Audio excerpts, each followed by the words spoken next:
Hello, and welcome to another bonus episode of the HTH Church podcast. We are a church who are passionate about building communities of people who want to be with Jesus, become like Jesus, and join in with what Jesus is doing. My name is Toby, I'm the curate at the church here, and I sat down with the Reverend Dr. Mark Scarlata to talk about Genesis in conjunction with our current preaching series on the person of Jacob. We had a conversation about Jacob and his family and about Genesis and all kinds of things around that. So I hope you enjoy today's episode, and if you do enjoy it, be sure to subscribe to our channel and perhaps even share it with someone who you think might appreciate it. But otherwise, I hope you enjoy listening. Who is the Reverend Dr. Mark Scarlata? Well, where do I begin? I'll begin with how I know of him. Mark is a lecturer in Old Testament studies at St. Mellitus College in London, where I had the privilege of training for ordination. You'll be able to tell from Mark's silky accent that he grew up in the United States, where he studied at Gordon Conwell Theological Seminary and Yale Divinity School. I'm just going to embarrass you now, Mark, by reading off your accolades. Mark is also an ordained priest in the Church of England and serves as the vicar chaplain. What's a vicar chaplain? Complicated. Too complicated for words. We won't get into it. Let's just say vicar or pastor, whatever side of the pond you're on. The vicar chaplain pastor at St. Edward King and Martyr Church in Cambridge, and is the director of the St. Edward's Institute for Christian Thought, which seeks to bring theology into the heart of the church and promote Christian scholarship. Mark is also a prolific author who has written extensively about the Old Testament and Christian theology. He's written 2 books relating to the Cain and Abel story in Genesis, which we'll probably touch on a little bit today. The first is based on his PhD research, which is called Outside of Eden, Cain in the Ancient Versions of Genesis 4, verses 1 to 16. And another, probably more accessible title, I imagine, called Am I My Brother's Keeper? Christian Citizenship in a Globalized Society. He has written a theological commentary on Exodus called The Abiding Presence, which for those listeners who are from the church, don't go and listen to that because you'll realize that I basically pilfered all of my talks from the Exodus series we did last year on Mark's book. Okay. Another book titled Sabbath Rest, The Beauty of God's Rhythm for a Digital World. And his most recent title is a book on Leviticus called Journey Through the World of Leviticus, Holiness, Sacrifice, and the Rock Badger, which is an intriguing title. Mark is both a gifted academic and mainstream writer who also clearly is not afraid to write entire books about some really difficult bits of scripture, but obviously has a good sense of humor as well. He's married and has 3 kids. And from what I can recall with my time in London with him, he does a lot of cycling, though maybe not so much now after what you've told me, and has some seriously pearly white teeth and makes for a very good tour guide around Rome. I spent a lovely few days in Rome with Mark, enjoying ice cream and many other things, and it was a great experience. So Mark, that's my little introduction. Thank you for joining us today to talk about Genesis. Thanks for having me. Firstly, could you tell me in your own words, who is the Reverend Dr. Mark Scarlata? I can't refer to myself in the third person. I hate when people do that. Let's see. I am, yes, as you said, born and bred American. We found ourselves in Cambridge, which is where I live now with my family. We came over about 16 years ago now, which is fairly amazing to think we've been here ever since, and came to do the PhD, as you said, on Cain and Abel. And then as I was originally ordained and working at a church in America, in Connecticut, but it was in the congregational denomination. So changed my ordinations, and became ordained in the Church of England in 2013. And have been ordained ever since, and have been working at St. Mellitus College. Before then, I started working with now Bishop Graham Tomlin back in 2010 when I did some teaching, and then obviously was there when your cohort was there, and we had a lot of fun traveling through the streets of Rome on our pilgrimage, which was lovely. And we have just kind of stuck around ever since. And about, I think it was about 7 years ago, I became the vicar or the head of the church at St. Edward King and Martyr in city centre Cambridge. And so that's been so I think, it's funny, who am I? I mean, I think if I had to label myself, it would be kind of a scholar priest. I have both passions. I love priestly ministry in the Church, and the Church of England, the Anglican Church worldwide, but still have a passion for scholarship, still love what Scripture says, what it does to us when we read it in depth and are guided by the Spirit, and when we allow Scripture to shape and mold our own lives. And so I've been blessed with a life of studying Scripture, but not only that. Now I've been able to make a living, miraculously out of it. Someone actually pays me to do it, which is beyond belief. But so I think a scholar and a priest. I mean, those are my two. I have a heart for the Church and for its life and for its faith. And I preach frequently on Sundays. We run a little group in St. Edward's with some PhD students, a little fellowship called the Scriptorium, where PhD students meet, postgraduate students meet and pray together and work together. We have a little kind of a little monastic rhythm that happens during the week up here.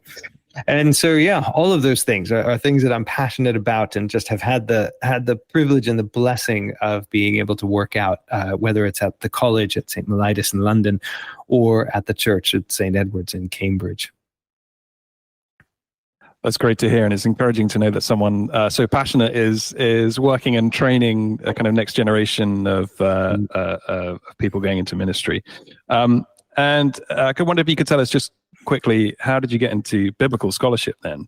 You talked about coming over in terms of ministry, coming over from the Congregational Church, getting ordained here, but biblical scholarship. And I wonder if I could add to that, like, what's your favorite thing about that? Oh, about biblical scholarship? Yeah. Well, my favorite or in thing general. Just in general.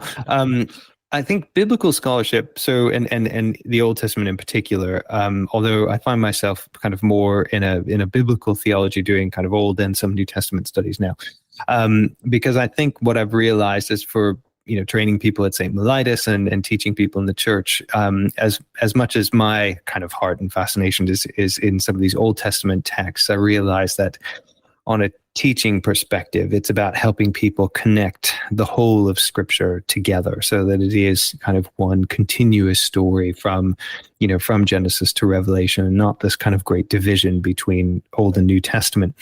And so it's a great question. I mean, I think I love the biblical languages when I did them at seminary, and then when I was in my first pastoral role as an associate pastor, I loved just sermon prep, and I tried to keep up my biblical Hebrew. Got about 5 years into ministry and thought, I really do love this stuff, and I'd love to go back and study it a bit more. And so that was when I ended up doing a kind of part-time MA at Yale.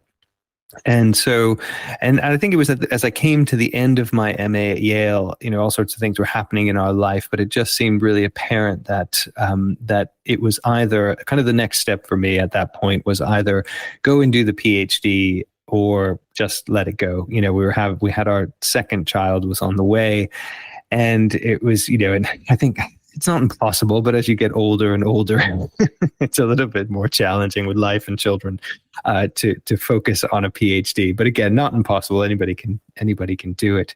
But I think, I think, coming and studying on a very academic level, which is what the PhD is. I mean, I think there's some ups and downs you go through because Scripture, studying it kind of in a more ivory tower context can, has the potential to become really dry and really lifeless. And certainly I had my lifeless days spent in the university library at Cambridge, but it's almost something you have to just press through and get through it. And you begin to, I think, discover again the depths of Scripture and just its profound message, the message of the biblical authors, God's message to his people, how that comes together in these kind of, amazing, sometimes disparate voices throughout Old and New Testament. And, and just the more that I study it, it's just the more I realize, I just haven't even scratched the surface. Yeah. Yeah. So now that you're kind of going cross-disciplinary, going into the New Testament as well. I didn't know that. Are you having to are you brushing up on your New Testament Greek as well? Oh, yes, yes, yes. Well, I've always had to keep my Greek because the Old Testament, which was written in Hebrew originally, was translated into Greek called the Septuagint, and so Oh, yeah, of course. I've always had to keep it up a little bit, at least certainly in most of my studies. So I did have thankfully a little bit of a base in that. But no, my latest book, and it hasn't come out yet. It's still in process right now. It was a really fun one. And this is the other beauty about kind of getting into biblical scholarship, is that it can take you in so many different directions. And so, so basically this new book that should be coming out relatively soon, maybe in the spring, it's in the kind of editing process, but is called Wine, Soil, and Salvation. And it's basically a biblical theology of wine. So I go from the beginnings of Genesis and Noah and all these kind of wonderful stories in Genesis that we could talk about today, all the way to the book of Revelation, and kind of trace how this sign and symbol of wine becomes so significant in expressing God's salvation, both in the Old Testament and obviously in the New Testament, whether it's the wedding at Cana or whether it's Jesus taking the cup at the Passover meal with his disciples, and the institution of the Eucharist, and the blood of his, the wine that is changed becomes his blood, and blood of sacrifice. It's just, it was a fascinating topic, and I had so much fun writing it. And I thought, I got into all sorts of fun subjects like wine, obviously, and biology, and and all these kind of great things. And I thought, this is so great. I don't know that if I was in another discipline, I'd be able to kind of explore all these things. I imagine when that comes out, that'll be the first time in 2,000 years that Christians have been accused of being fun since Pentecost, maybe, when people thought they were drunk. Exactly. Wine, Soil, and Salvation. Sounds like my kind of book. And so we're embarking on this preaching series looking into Jacob in the book of Genesis.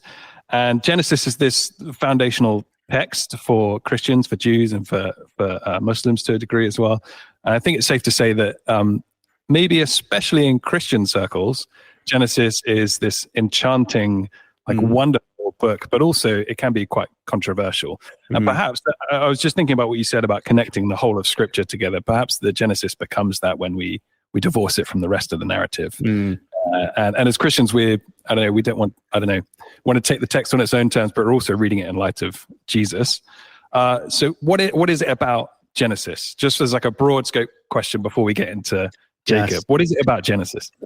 Yeah, I mean, I think one of the things that's always attracted me to Genesis in particular is because it's all pre-Israel. So it's pre-Moses, it's pre the law, when Israel is given kind of all of their the ways to live and the ways to walk in righteousness and all these kinds of things. And so you're in this kind of ancient Near Eastern world where you're following the life of this man, Abraham, who believes in God, but he doesn't really know anything about God. I mean, there's nothing to know at this point, except maybe he's the creator God. And so the patriarchs, so Abraham, Isaac, and Jacob, all do kind of, seemingly very naughty things. I mean, it's very funny because I think this is the other fun thing about Genesis. It's like there aren't any rules. There are rules, but they're not really rules. So, if you want to sleep, with your, Lot's daughter sleeping with their father. Now, obviously, incest is not promoted in the scripture, but nor is it really condemned in the story. I mean, that's not really, and it's just that there's all sorts of things in Genesis that just do not make sense, and actually don't square up with Moses's law that comes later in Exodus and Leviticus and Deuteronomy. So I think that's one of the fun things. The other fun thing about it is, I think, at least certainly in the creation narratives, this depiction is of God who, it goes back to really the origins, it's just what Genesis means, of God, and how he dealt with all of humanity and why he chose this particular man, Abraham, the faithfulness of Abraham and Isaac, and then Jacob, who we'll talk about today, and the tribes of Israel ultimately, that will lead us to the book of Exodus. But I think you're right. There is this kind of enchanting thing about it, because there are dreams, there are visions. People see God face to face, but it's not. The Bible kind of obscures this. They saw the angel of the Lord, but then that becomes the Lord. Jacob is wrestling with an angel, but then all of a sudden he says, I've seen God face to face. And you're like, well, wait a second, no, that didn't happen. And so you have this, all this wonderful kind of ambiguity going on as the Bible, as Genesis traces the lives of these, semi-nomadic, Middle Eastern tribe, this Middle Eastern tribe, which is made up of the patriarch Abraham, then his son Isaac, and his grandson Jacob, and then ultimately Jacob's, 12 sons. So it's just this kind of little group of people wandering around ancient Palestine. And it's just, I think that's why it's so fascinating.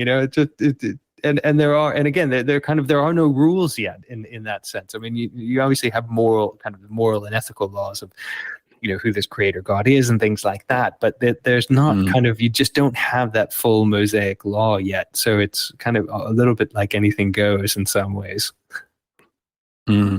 I think there's something about an origin story, like you said, Genesis means origins or something.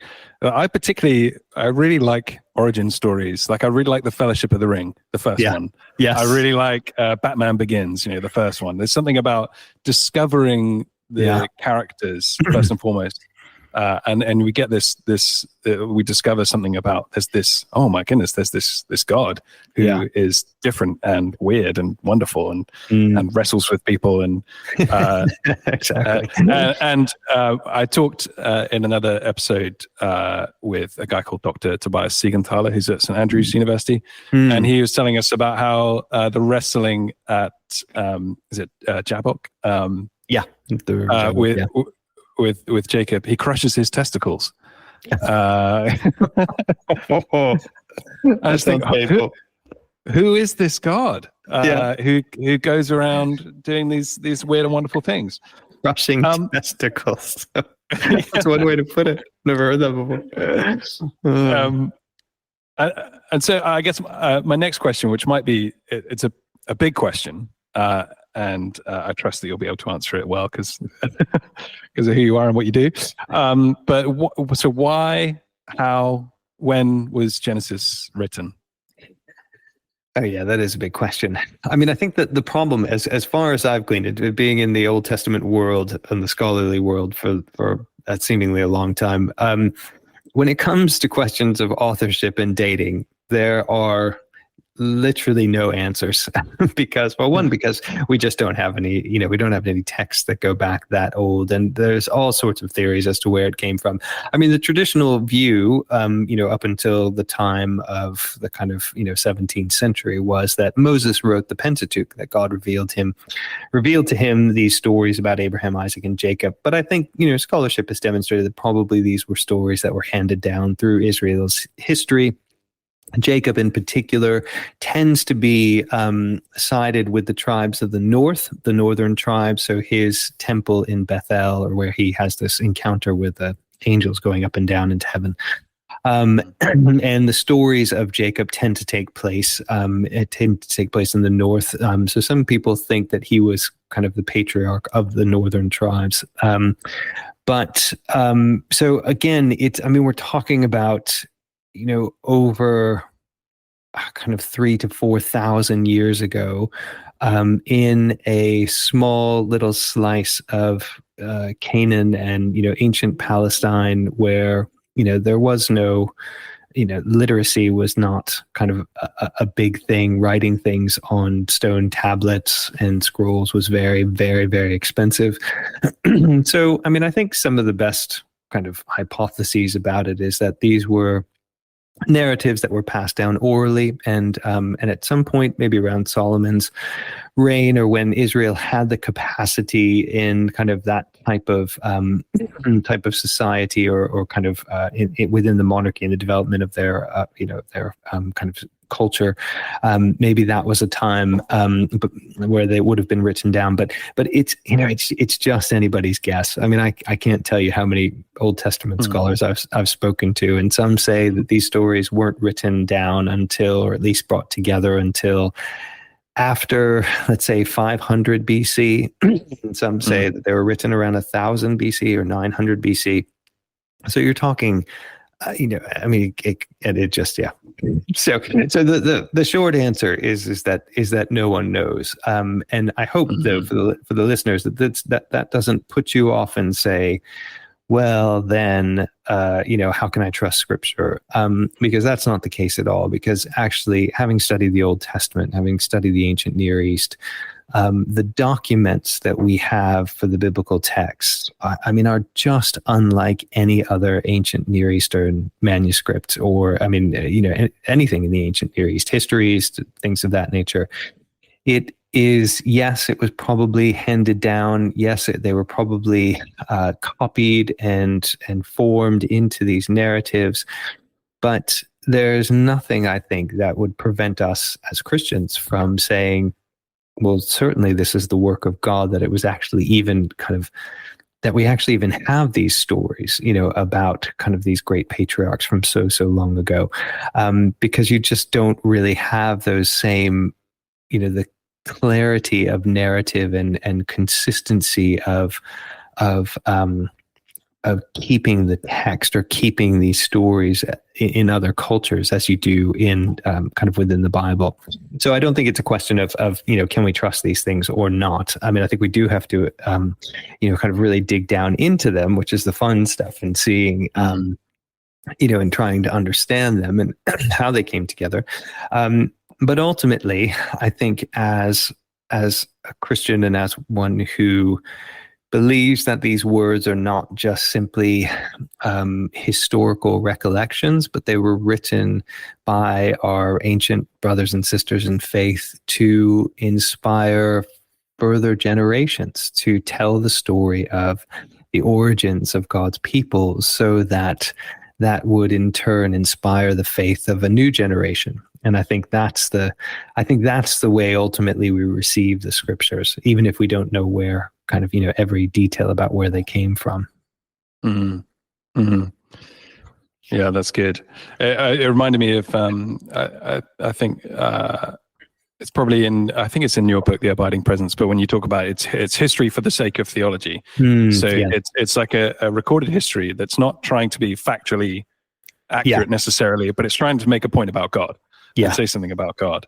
And exactly. And that's where some of the kind of controversy around Genesis and a lot of these early Old Testament texts comes about. And you can see how, like, if it was written really late, or any time between 1000 to 500 BC in the exilic period or something, how this kind of text is working on the people that are hearing it and reading it.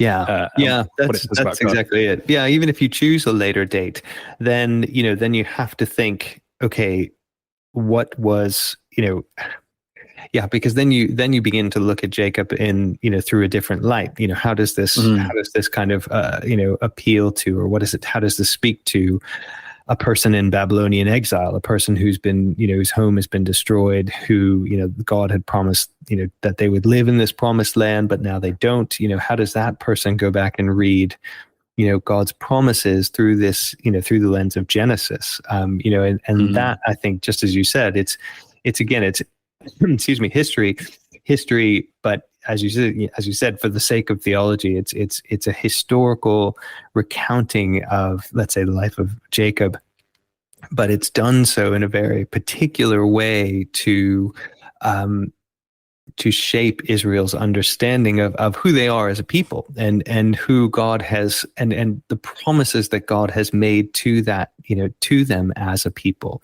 And I think that's the critical thing, because if you're trying to inspire a group of people, let's just say hypothetically in exile, then these stories then become a means of this is our identity. We're not just an abandoned, forsaken people, but Abraham, Isaac, and Jacob are these fathers of our faith in God, made these promises to them, and if we are obedient, then God will continue to hold to these promises for us.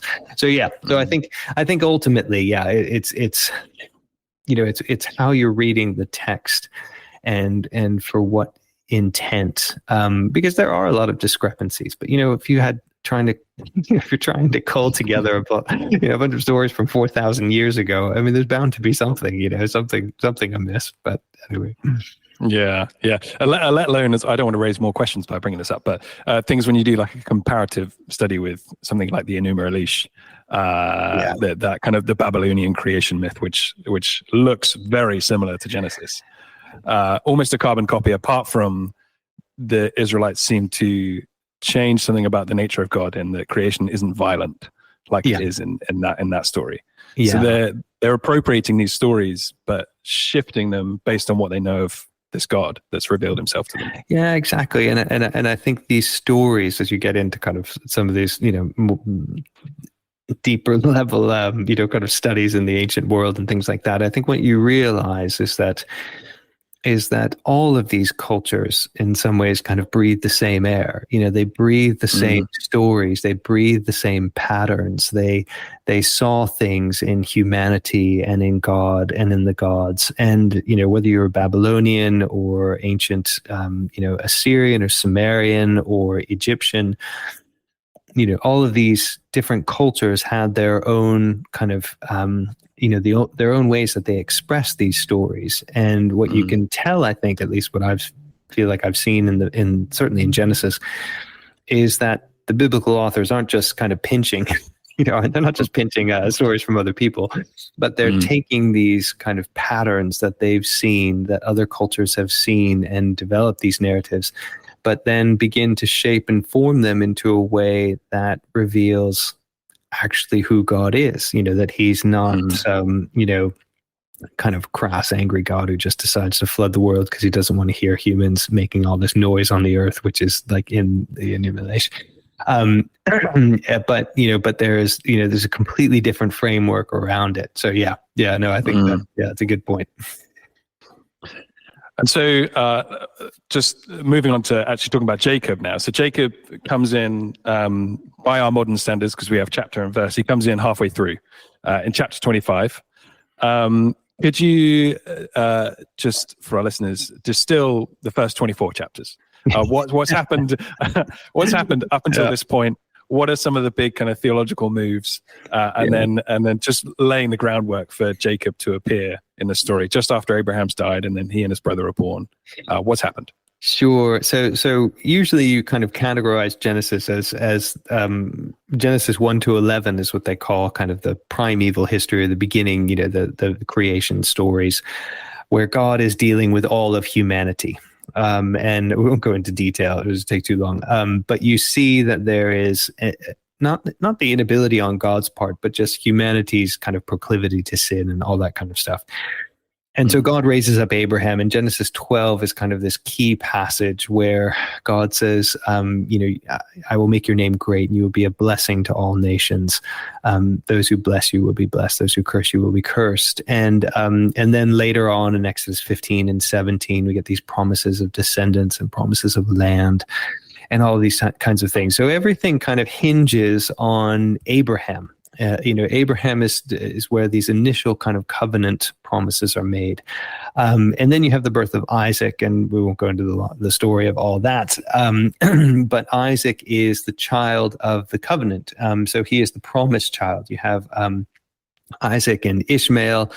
Ishmael's also blessed, but he's not the child of the covenant through whom God's line will continue. And then we get to the story of so there's and remember in the ancient world what they call primogeniture, which means like the birth of the eldest son. So the eldest son, if you had 10 kids, usually the eldest son would get the entirety of the inheritance. and everybody else got nothing. It was really a culture deeply kind of impressed by this, this patriarchal hierarchy of the eldest son being the one who gets everything. And so Genesis kind of upends that in some ways. Even going back to Cain and Abel, Abel was the younger son. Cain was born first, and yet Abel's the one who was killed. Later on, we have we have Isaac and Ishmael. Ishmael's born first through Hagar, but then Isaac is born. So Ishmael technically has more right, I think, to the inheritance than Isaac. And then we have this funny story with Jacob and Esau. That actually kind of starts in the womb. These two twins are wrestling in the womb, and Esau comes out first, and the biblical authors make a point of saying that Jacob was grabbing his heel. Now, there's an idiom in to grab the heel, and which is where Jacob Yaakov, his name comes from. It could mean to deceive or to trick someone. So Jacob's name, that he's called Jacob, means like he's a trickster or a deceiver, or he grabs the ankle. I don't know why grabbing the ankle meant that you were a deceiver, but it did in ancient Hebrew. And so we have this, again, this Esau is the firstborn. He is the one, by all cultural standards, who should get the the totality of Isaac's inheritance and his blessing from God. But then, obviously the story goes on. And so that's how we lead up to Jacob. So Jacob is kind of the third patriarch. So we have Abraham, Isaac, and Jacob. And he's the last patriarch before we get to his 12 sons, which will lead us to kind of the end of the book of Genesis and the Joseph story and things like that. Mm. And the 12 sons obviously correlating with the 12 tribes of Israel and Jacob's name change from Jacob to Israel and all that stuff. Yeah, exactly. So there's a couple of really interesting things specifically about the birth story, which you touched upon there. One is this idea of God. Jacob is the chosen one, and yet he's the deceiver, which then we see that being played out throughout his life as well. Yeah. How do we square that with God using deception as a means of getting about his purposes? And the other thing that's interesting is the kind of and perhaps it was just part of the culture, but it seems that the kind of parental favoring of one child over another, and all that stuff.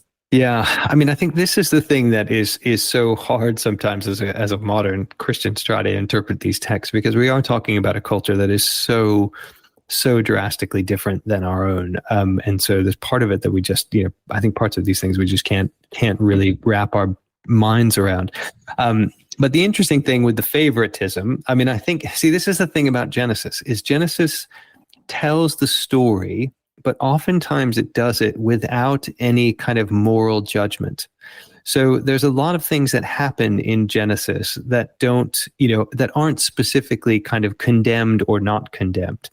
And so the fact that that Rebecca loved Jacob more for some reason, because he was around the house more, and Isaac, and Esau was, Isaac loved Esau because he was a man's man. He was woolly with hair and out hunting and doing all the man things. Just like you and I, obviously. Yeah, typical, exactly.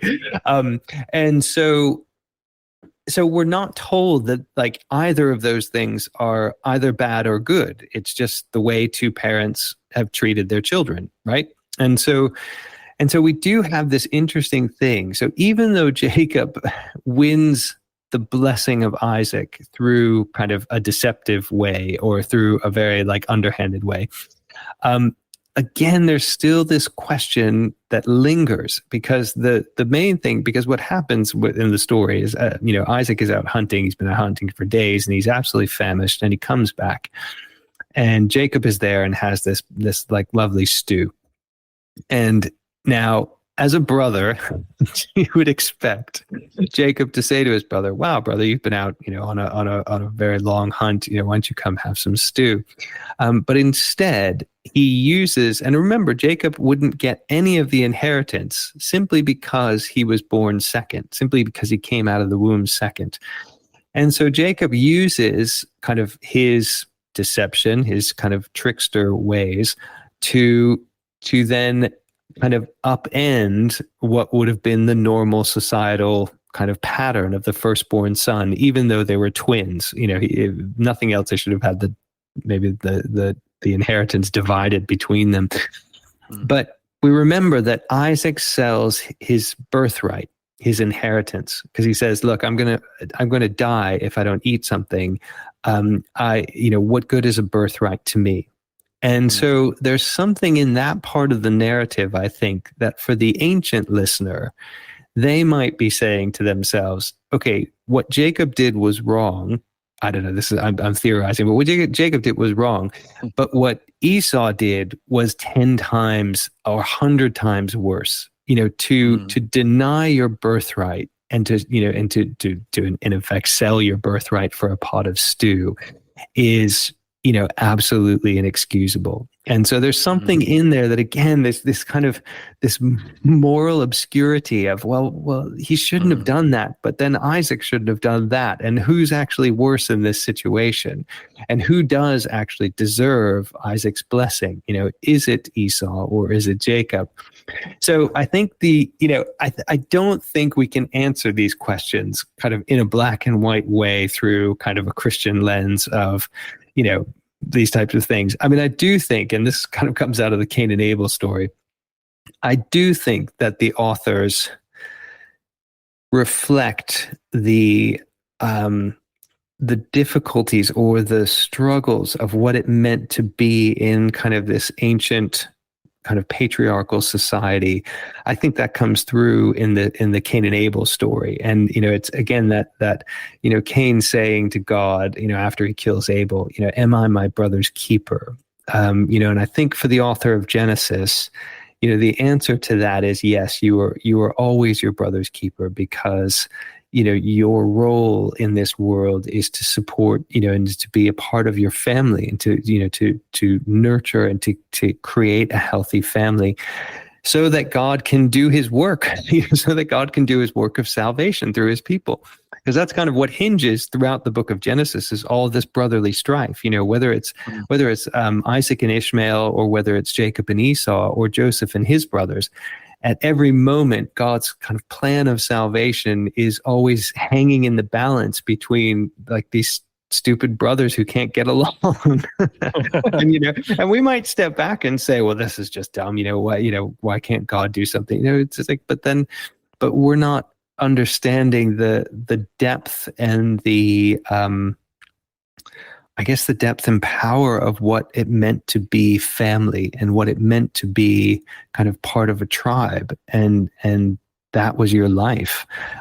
So I think all of these kind of moral ambiguities, I think as a Christian reader, we've got to or at least as maybe just a modern reader, we've got to step back from it and say, okay, there's a lot of stuff we don't get. But it's not that God is like approving of Jacob being a deceiver. We could go through all sorts of other texts to show that God, demands his people be honest with their scales, and the prophets get into this and all that kind of stuff.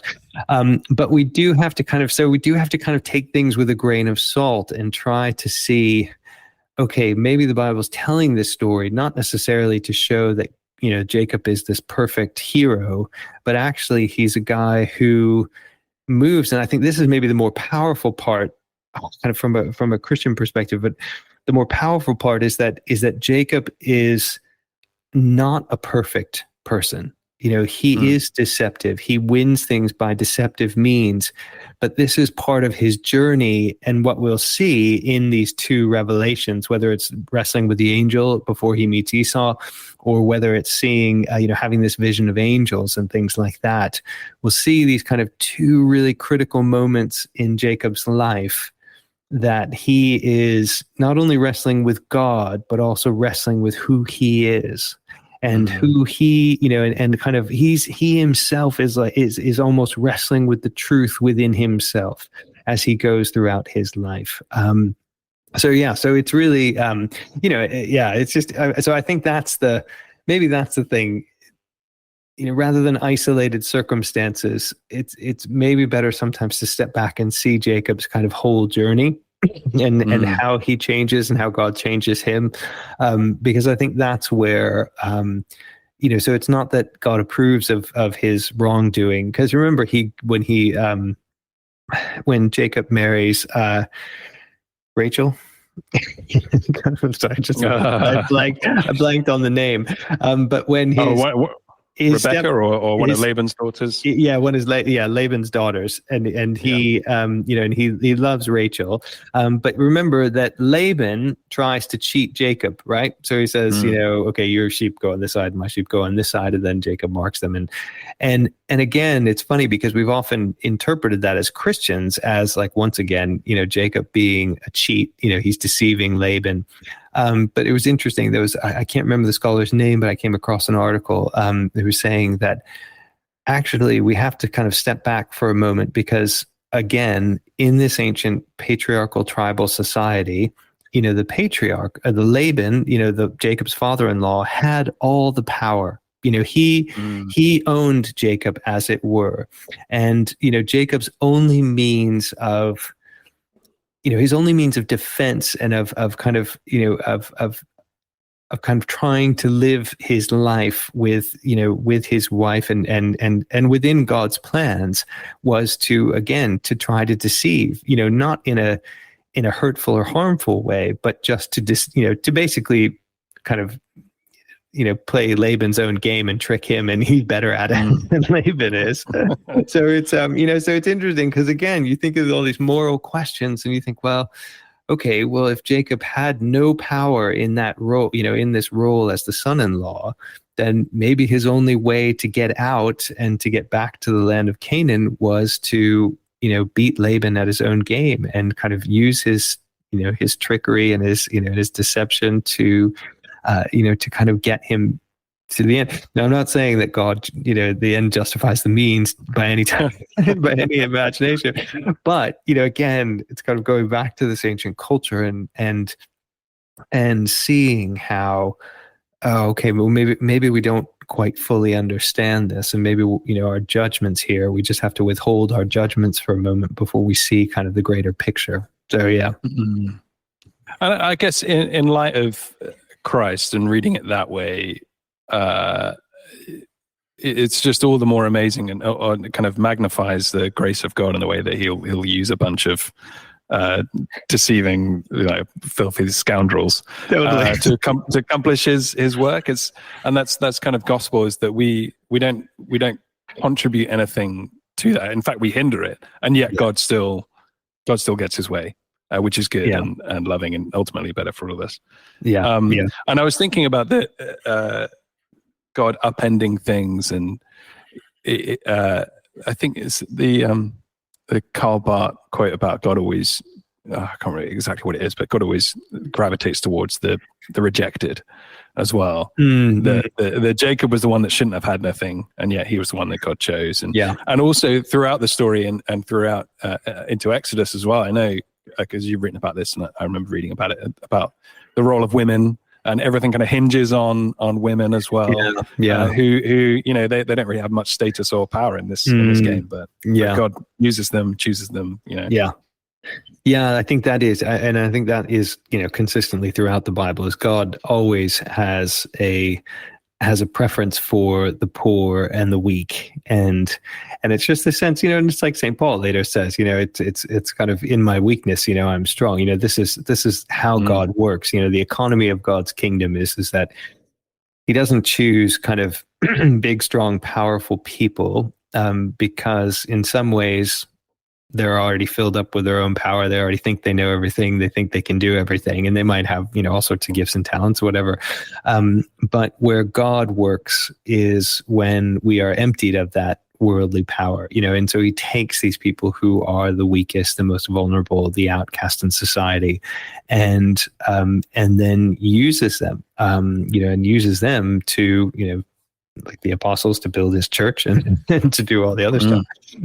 And so it's, I think that's, that's a great point. And it's a great point, even in Genesis, to see how God is using that kind of, again, and in this case, the second son, the lesser son, not the one that everybody expects to be the inheritor of everything and the one that, everything's given to. But the second son, which is completely countercultural. So no, I think that's a good point.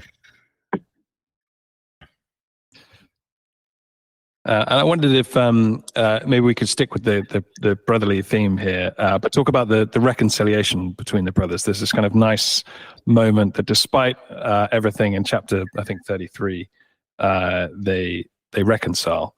What's the significance of that in the narrative? Yeah, I mean, I think the moment that Jacob and Esau reconcile is a really powerful moment.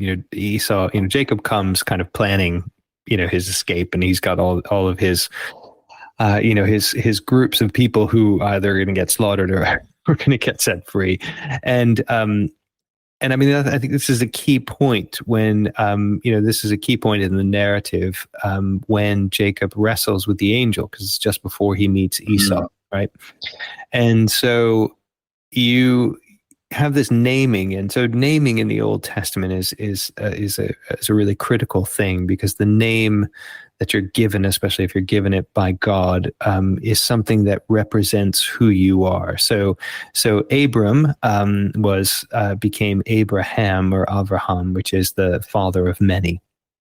And so when Jacob, the deceiver, is renamed Yisrael in Hebrew, which means one who wrestles with God. There's this sense not only of the story of what's happening with Jacob, and you get I don't want to psychoanalyze the story, but you do get this sense that he is wrestling with his own identity and wrestling with his past, because, he has to confront Esau, who is the one he deceived, his brother whom he cheated. And you just don't know whether Jacob's learned his lesson or not yet at this point in the narrative, and whether he's just going to keep kind of going. And then you have this, this amazing, theophany. God reveals himself to Jacob. But it is kind of curious that, that the founding, patriarch, as it were, of the nation of Israel, is named one who wrestles with God, because obviously this becomes the name of the nation Israel. And so there is this sense from the biblical authors, and again, maybe looking at, 1,000 years of history between the times of these writings and when these stories would have happened, saying and being able to kind of theologically reflect and say, as we look throughout our history and as we look throughout scriptures, we have been a people who have always been wrestling with God. We never fully have, we can't fully grasp God. And then actually, maybe it's in our woundedness that gives us the humility to kind of continue, because, Jacob has the angel, he's got him in his grips as far as the story goes. It looks like he's kind of not winning the match, but at least it's a draw. But then it looks like the angel cheats him, plugs him in the socket of the hip. But there's something in that. That's again, going back to, Paul's idea of this kind of thorn in my flesh. I wrestle with God by my own strength, but it's only when God almost, wounds me and makes me realize kind of my humanity and my weakness, that I begin to realize, it's only through his power that I can do these things. It's only when I submit my whole life to him that I can do these things. And so, I can't overlay all that obviously onto the Jacob story, but I do think that there are kind of hints of that going on before his reconciliation with Esau. And I think that's a critical point in the story, because you feel like up until that point, after this, Jacob just goes on and he, has a lot of children, but doesn't do much else in the story, and actually kind of screws things up because he favors Joseph, and that gets everybody mad. And again, it's this, father, son, parent favoritism, that causes chaos in the family, causes Joseph to be, kind of exiled and sent to Egypt and all that. But this is kind of, I think, the key moment in his life, this moment that he realizes, he's come face to face with God, and he's lived, and he's got this limp that he's going to live with for the rest of his life. That's going to remind him of who he is as, as Yisrael, as this one who wrestles with God. I mean, the interesting thing I was just reading is the fact that the rest of Genesis, they still call him Jacob. So his name has changed. His name has changed on 2 occasions, but he's still called Jacob throughout the rest of the rest of the narrative, which is kind of interesting.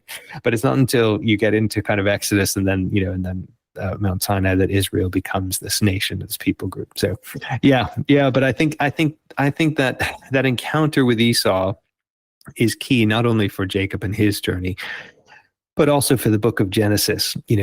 Again, this idea that reconciliation within our families is so critical, for kind of the work of God to continue. Mm. Mm. I wonder if finally you could try and sum up how Jacob's narrative progresses this story about God and feeds into our understanding of the gospel as well, and what happens in and with Jesus. I'm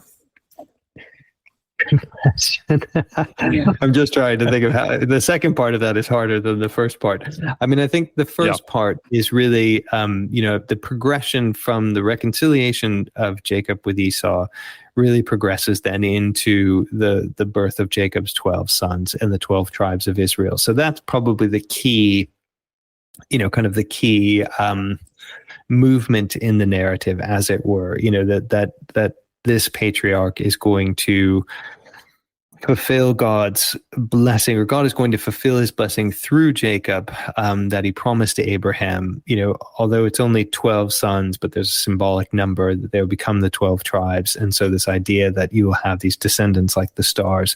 So I think that's the critical bit. That's the critical part. But I think, in terms of its connection to Jesus, I mean, I think it's funny, going back to the beginning of our conversation, we were saying, the patriarchs do all sorts of naughty things, and they just seem to kind of, it just seems to kind of be told and be done. It's not that the biblical authors are making any kind of crass judgments or anything like that. But what's fascinating is that Jesus aligns himself and roots himself in this history. He doesn't pretend that that Jacob was this moral and ethical saint, one of his great great whatever grandfathers.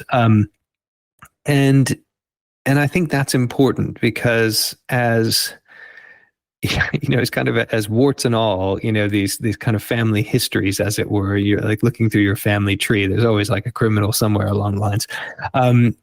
But Jesus is willing to take that and willing to understand and understand how he fits within, not only this promise to Abraham, but then his fulfillment of, the great king and the great high priest of Israel, of these nations. And so there's not kind of a direct moral connection between, I don't know, between Jesus and Jacob, but there's certainly this sense of he is and sees himself, that Jesus sees himself ultimately as kind of the summation of these tribes of Israel. And remember that his mission, when he goes and is it the Syrophoenician woman, when he says, woman, my mission is to the lost Jews of, to the Jews of Israel, to go out when Jesus is going out, and it's the whole response of you can't throw your bread, you can't throw your bread to dogs. And she says, but, even the dogs get some crumbs under the table. And he says, your faith is, healed, go your way, your daughter is healed. There is a sense of Jesus's mission to the tribes of Israel, that his mission on this earth, is ultimately the cross, but is fundamentally to bring back the tribes of Israel. And interesting, at the beginning, I said Jacob was aligned with the northern tribes. Most of the scripture, especially as you get into the histories, kind of 1 and 2 Kings, 1 and 2 Samuel, tends to be highlighted on kind of Jerusalem, for obvious reasons. That's where the temple was, and David was the king of Judah, and their line kind of perseveres, longer. all these kinds of things. But Jacob was really associated with the northern tribes. And it's interesting that when we look at Jesus's life, most of his ministry was in the north. Most of his ministry was going around what would have been considered the northern tribes of Israel. And then he obviously came to Jerusalem to worship at the temple.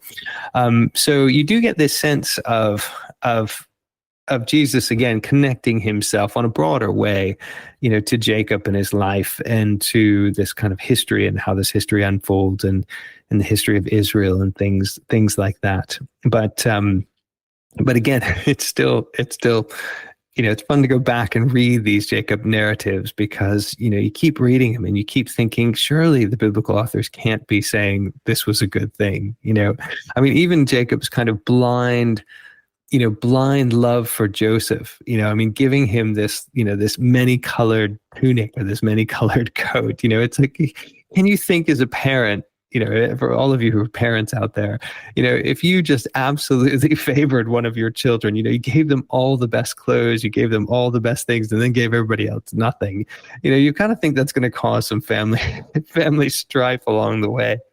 But so I don't think we can always follow Jacob's patterns, but I do think there's a wonderful story in Jacob.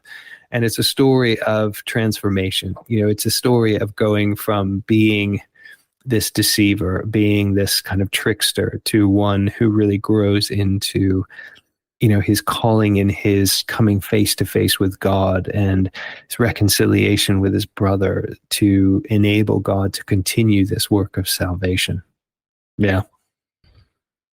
Yeah, and I guess in all those ways, it kind of prefigures Jesus in a way as the one who reconciles everyone. And obviously Paul talks about the promise to Abraham, which Isaac is the fulfillment of that promise in a way, and then Jacob, and then Jacob's sons, and then all the way down to Jesus. And the promise to Abraham is to one offspring, one seed, which is Jesus, who's then, the three things I've written down from this is there are no answers, there are no rules, and there are no morals. And I guess in Genesis, yes, you can say, the connection to Jesus is, we found them all in Jesus, in some way. Mark, thank you so much for your time and for your wisdom and just sharing with us today. God bless, and I hope you have a great day. Thank you. Yeah, thank you for having me. It was great to be here. Thanks for tuning in to the HTH Church podcast. If you enjoyed this episode, why not share it with someone you think would appreciate it? And be sure to subscribe to our channel to get notified when new episodes are published. Thanks again for listening, and we hope you have a great day.